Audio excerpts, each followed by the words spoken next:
00118.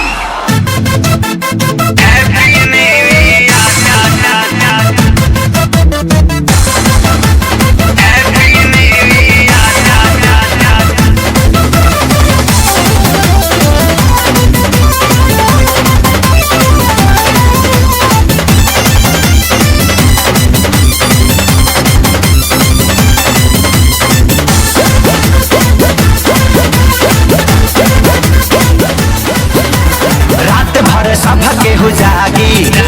200 के चंदा लागी 2000 भरी जुर्माना नया साल में घर जे भागी पीछे खेतानी में पार्टी होई कहले तनिक लिया तो खा के मुर्गा पी के बियर बोलल जाई हैप्पी न्यू ईयर खा के मुर्गा पी के बियर बोलल जाई हैप्पी न्यू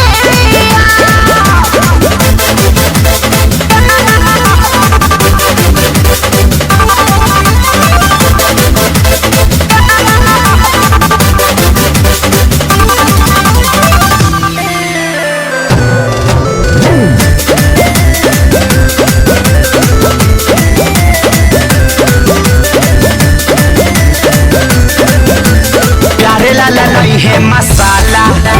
लहसुन प्याज मरीच काला कोई खा लई है श्याम देहाती पवन के घरे पठाला प्यारे लाला लई है मसाला लहसुन प्याज मरीच काला श्याम देहाती कोई खा ले रही है पवन के घरे पठाला बरुआ तेल ज्यादा ले रही है धनिया पत्ता हरिया खा के मुर्गा पी के बियर बोलल जाई हैप्पी न्यू ईयर खा के मुर्गा पी के बियर बोलल जाई हैप्पी न्यू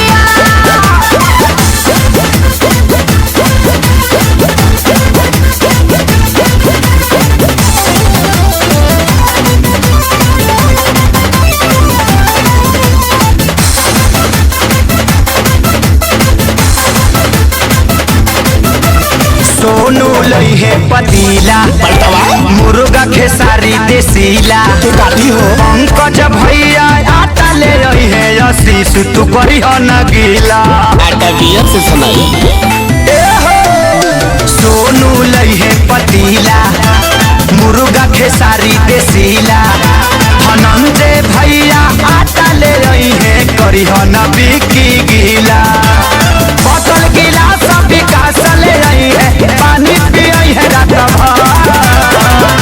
तो खा के मुर्गा पी के बियर बोलल जाई हैप्पी न्यू ईयर खा के मुर्गा पी के बियर बोलल जाई हैप्पी न्यू ईयर